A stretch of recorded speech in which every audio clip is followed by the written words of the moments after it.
discutir sobre a histologia do coração, agora, na segunda revisão sobre a histologia do sistema cardiovascular.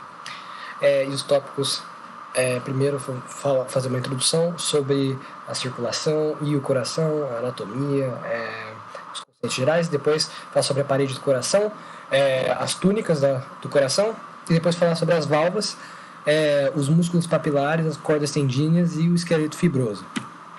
Bom, a gente está falando do sistema cardiovascular, mas outro nome que existe para ele é o sistema circulatório, e é a mesma coisa. A diferença é a ênfase que você coloca dependendo do que você fala, porque o sistema circulatório você está dando uma ênfase na função desse sistema, que é a propulsão, que é a responsabilidade do coração, e condução, responsabilidade dos vasos sanguíneos do sangue, certo? E o sistema cardiovascular, ele tem uma ênfase mais estrutural, que é falar sobre cardio, coração, e vascular, os vasos sanguíneos. Mas é a mesma coisa. Bom, como é a estrutura do sistema cardiovascular? Aqui um esquema bastante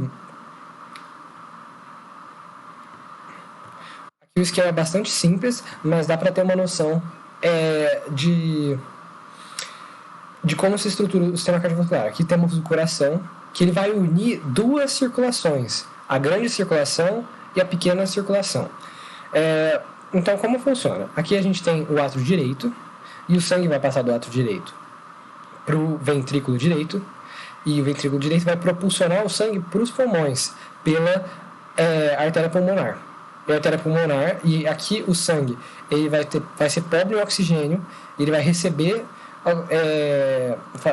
oxigênio aqui nos pulmões e também liberar gás carbônico, e ele vai retornar pelas veias pulmonares para o átrio esquerdo, ventrículo esquerdo, ele vai ser propulsionado de novo, mas dessa vez agora ele tem uma alta concentração de oxigênio e baixa de gás carbônico, e com isso ele vai poder oxigenar todo o resto do corpo e também captar o dióxido de carbono, e com isso ele vai retornar ao átrio direito e aí continua o ciclo.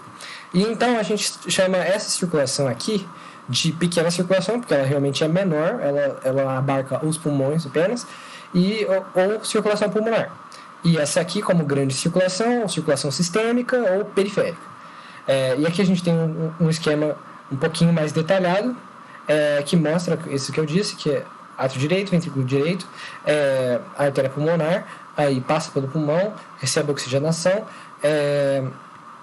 e aqui retorna, átrio esquerdo, ventrículo esquerdo, a aorta, aí passa por todo o corpo, oxigenando e recebendo o dióxido de carbono, retorna pelas veias cavas, veia cava superior aqui, a veia cava inferior, e assim se organiza a circulação. Agora, só alguns esquemas um pouquinho mais detalhados, e com isso a gente consegue perceber algumas coisas. Primeiro porque aqui a gente estava vendo... verdade, eu não mencionei. Aqui tem os capilares, mas aqui dá para ver melhor os capilares. No momento, para que haja a troca de metabólitos e do oxigênio, dos gases, tanto o oxigênio como o dióxido de carbono, você precisa que os vasos eles fiquem cada vez menores, então depois eles formam uma rede em que eles estão numa estrutura bastante simples. Só deixa eu conferir uma coisa. Não sei se está gravando agora. Tá. Bom, eles precisam estar numa estrutura bastante simples, que é basicamente só o endotélio e a lâmina basal, para que ocorram essas trocas. Então aqui dá para ver essas redes de capilares. E também outra coisa, a gente tem o que chama de sistema porta, que dá para ver aqui. O que é um sistema porta? A estrutura que a gente vê geral tem aqui uma artéria, ela forma capilares, ocorrem essas trocas, e aí, na verdade, artéria, arteríola, aí capilares, aí vem uma vênula, uma veia, e retorna para o coração, certo? Essa é a estrutura básica de como se dá a circulação. Mas, às vezes, em alguns casos especiais, você pode ter duas redes de capilares entremeadas por um vaso. Nesse caso é uma veia, a veia porta. Então você vai ter aqui alguns ramos da aorta abdominal que vão irrigar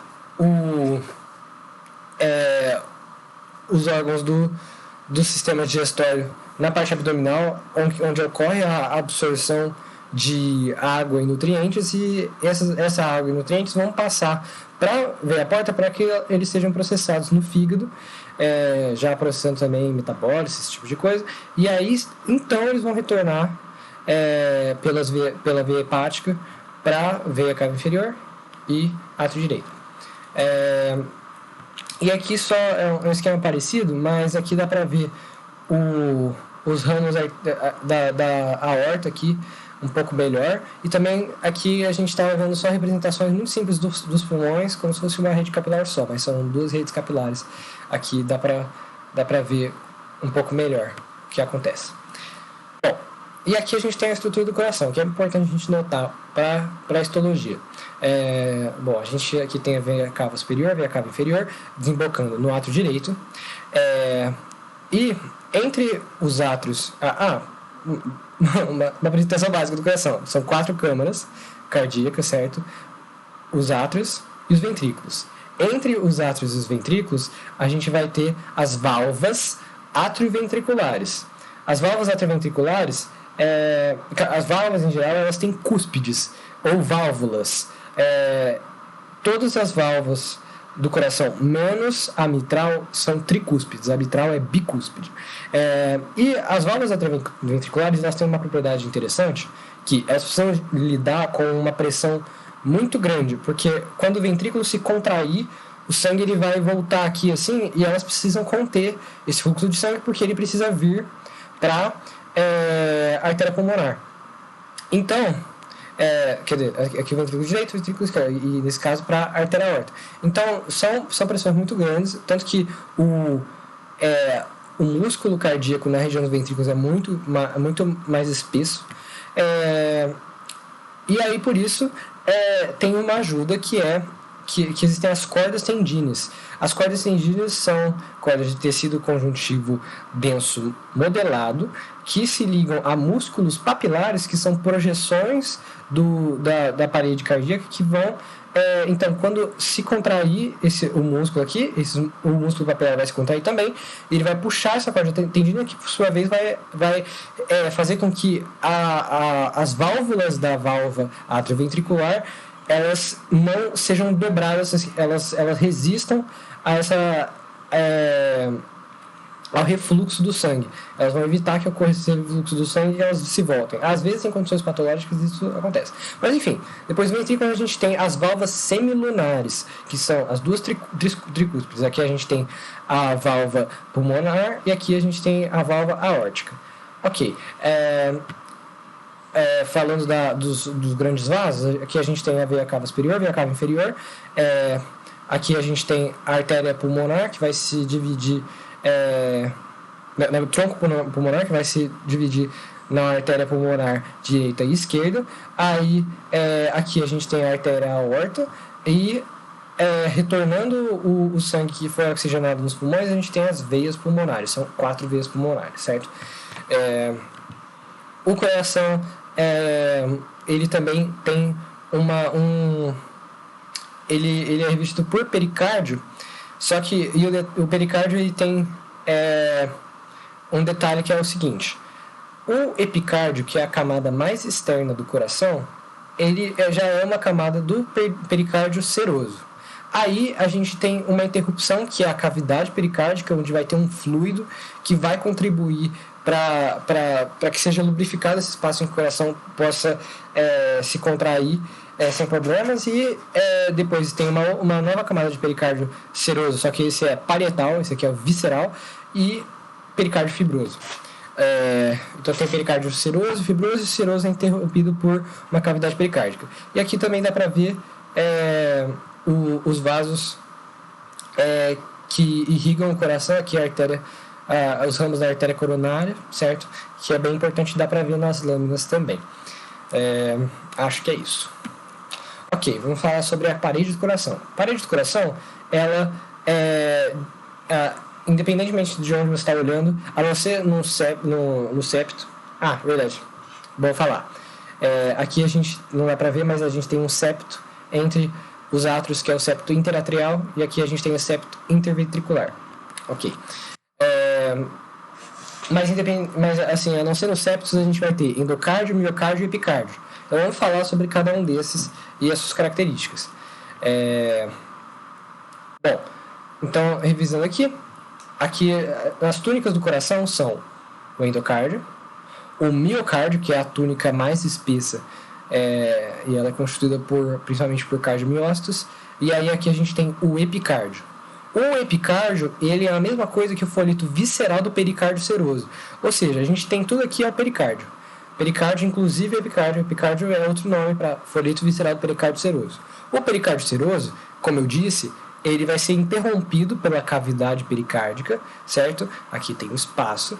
Então, o pericárdio seroso tem o folheto visceral, folheto parietal, e aqui a gente tem o pericárdio fibroso.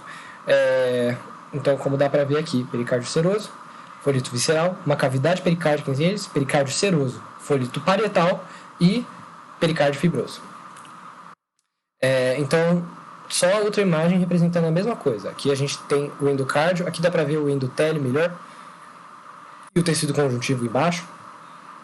Aqui uma espessa camada de cardiomiócitos, que é o miocárdio. Aqui a gente tem o epicárdio. Aí aqui a gente tem a cavidade pericárdica. Aí, de novo aqui, a gente tem o pericárdio seroso parietal e o pericárdio fibroso, certo? Bom, então vamos falar do endocárdio, que também é chamado de túnica íntima. O endocárdio, ele tem 3 camadas básicas, assim, que você pode contar. O endotélio, que é o epitélio de revestimento simples, pavimentoso. E não se esqueça da lâmina basal, que o separa do tecido, separa e conecta, né, ao tecido conjuntivo frouxo, que forma a camada subendotelial. E ele é contínuo à camada subendocárdica, que é de tecido conjuntivo não modelado. E você pode procurar nessa camada subendocárdica, que você pode encontrar, às vezes, cardiomiócitos modificados do sistema de condução, principalmente as fibras de Purkinje, que eu comentei na revisão sobre os cardiomiócitos. Bom, o miocárdio é a túnica média, é a túnica mais espessa do coração, como eu disse, e é interessante que eles são arranjados em tramas helicoidais. Bom, qual que é a consequência funcional disso? Como eles têm uma organização helicoidal, eles vão, quando eles propulsionarem o sangue, ou seja, quando eles se contraírem, o sangue vai ser movido formando vórtices, e isso vai favorecer bastante, assim, por questões hemodinâmicas e tal, que o sangue, a viscosidade dele seja desprezível e ele consiga fluir melhor, sabe? E, inclusive, se eu não me engano, assim, se você tiver alguma coisa que algum problema nessa trama helicoidal, sei lá, se você sofreu uma lesão, sabe, você pode, o sangue, um indício de patologia é o sangue não tendo essa propulsão em vórtice. Enfim, e a consequência estrutural dessas tramas helicoidais é que quando você for olhar na lâmina, você vai ver cardiomiócitos em diversas orientações, transversal, oblíqua e longitudinal no mesmo corte, sabe? Então, em vez de você fazer um corte do coração e você vai ver tudo longitudinal, tudo oblíquo, não, os cardiomiócitos eles vão estar em orientações diferentes, mas eles vão estar agrupados.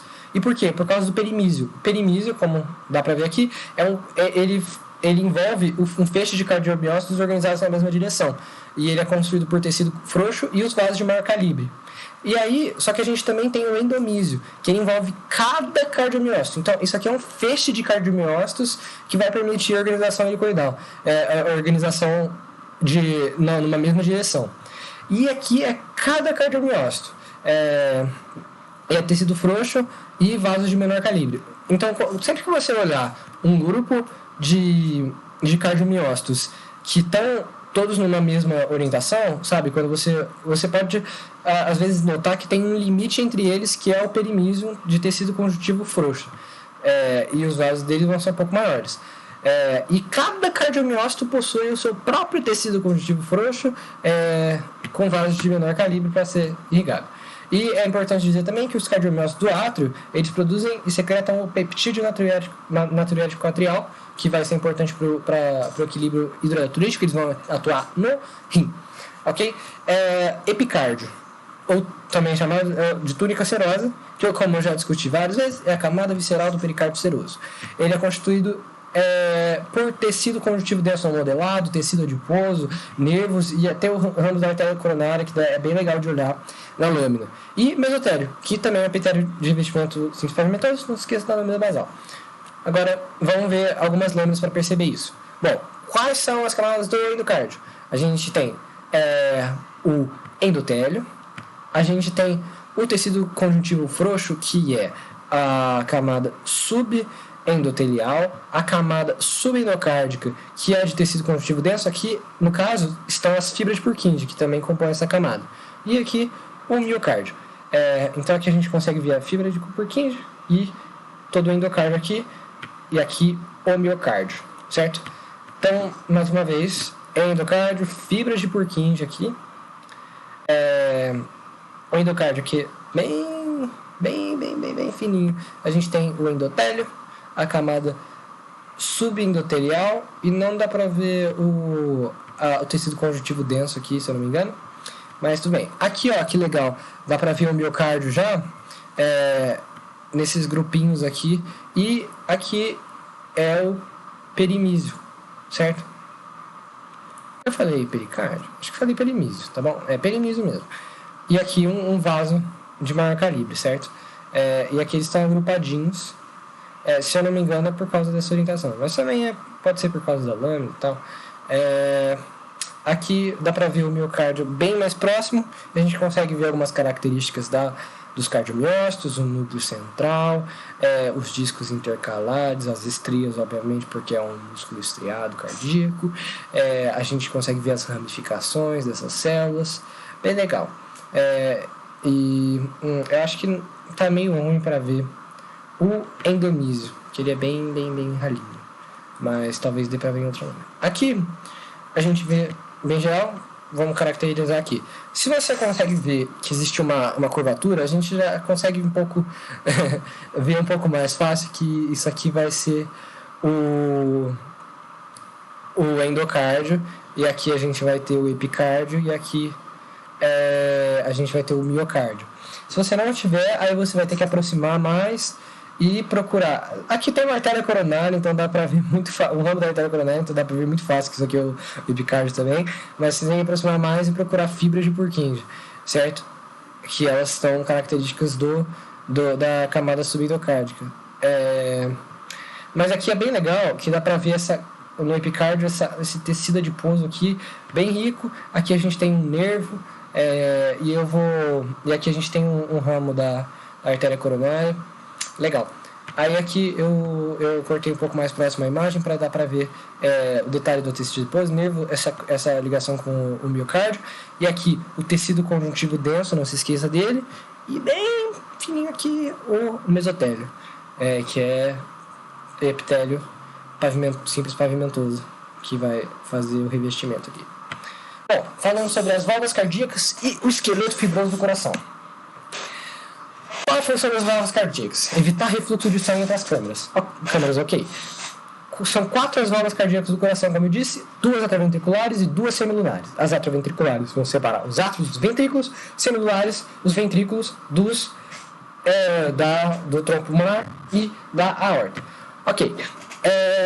Na direita a gente tem a válvula tricúspide e a válvula pulmonar. E aí na esquerda a gente tem a mitral, a única válvula bicúspide do coração humano, e a válvula aórtica. Atrioventriculares, o que é importante falar, elas são ligadas a cordas tendíneas e músculos papilares. E aqui lembra que as duas são tricúspides, certo? Qual a estrutura de uma válvula? Ela é composta por 2 a 3 cúspides ou válvulas, e elas são caracterizadas histologicamente como extensões do endocárdio, ou seja, elas vão ser constituídas principalmente por endotélio e tecido conjuntivo denso. Ok. Então a gente tem aqui as válvulas do coração, tanto na sístole quanto na diástole. E a gente consegue ver bem aqui as cúspides. Essa aqui é a nossa válvula mitral, a válvula esquerda, atrioventricular. Aqui as duas cúspides dela. Aqui a gente tem três cúspides, e essas são as semilunares. Ok. Aqui dá para ver as cordas tendíneas, aqui no fundinho os músculos papilares. Legal, né? E essa aqui não tem músculo papilar.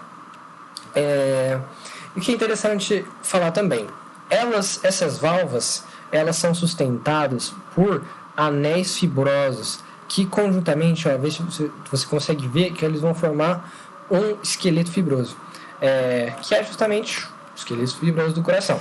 Aqui você viu aqui dá para ver só o anel fibroso aqui, e eles têm membranas, né? Mas enfim, a estrutura dele é médio de tecido conjuntivo denso em torno das válvulas. E as funções, sustentação mecânica, elas vão ser inserções para os músculos cardíacos, porque você pode perceber, não tem uma imagem aqui, mas o músculo cardíaco, ele vai se inserir exclusivamente, ele vai e volta, entendeu? Eles vão ser paredes que vão se inserir, vão ser sustentadas também pelo esqueleto fibroso. E é muito importante também isolamento elétrico entre as câmaras. Os átrios eles têm que se contrair ao mesmo tempo e os ventrículos têm que se contrair ao mesmo tempo. Mas átrios e ventrículos não se contraem juntos, certo? Porque não funciona, não faz sentido. Então, o isolamento elétrico que proporcionam esses anéis fibrosos é bem importante. Aqui a gente tem uma lâmina da válvula mitral. E essa aqui é a parte ventricular dela e essa aqui é a parte atrial. A gente pode ver porque aqui é côncavo e aqui é convexo, qual que é o lado, mas também dá para ver aqui, ó, as cordas tendíneas, certo, que vão se ligar ao músculo papilar aqui embaixo, que dá pra gente perceber. A gente tem aqui o miocárdio, e aí a gente vai ter aqui a região que vai constituir o epicárdio, aqui o tecido conjuntivo dentro da camada endotelial, aqui o endotélio bem fininho, e ele vai se continuar, entende? Ele vai se continuando e com isso ele vai formar a cúspide. Aqui a gente tem uma cúspide, né, que tá cortada em corte, como eu posso dizer? Acho que não sei. Bom, é um corte da cúspide, corte sagital, não sei, difícil dizer. Mas enfim. Mas aí aqui a gente consegue ver também tecido conjuntivo denso, não modelado, e o endotélio. E aqui da mesma forma, um tecido conjuntivo denso um pouco menos espesso, mas é o tecido conjuntivo do átrio, que ele vai se continuar aqui, e o endotélio bem fininho aqui, certo? E agora vamos falar sobre as cordas tendíneas, que são constituídas de tecido denso modelado, e elas sustentam o fechamento das válvulas atrioventriculares, como eu discuti. Aqui dá para ver essas cordas tendíneas. E os músculos papilares, que eles são projeções da parede ventricular. Então aqui a gente vai encontrar também o endotélio. Mas o que é interessante dizer é que os cardiomiócitos eles vão estar organizados aqui, principalmente de forma longitudinal. Por quê? Porque aqui o propósito não é formar vórtice, o propósito é puxar da forma mais vigorosa possível a corda tendínea, entendeu? Então a lógica é eles estarem mais bem organizados em um mesmo sentido. É isso.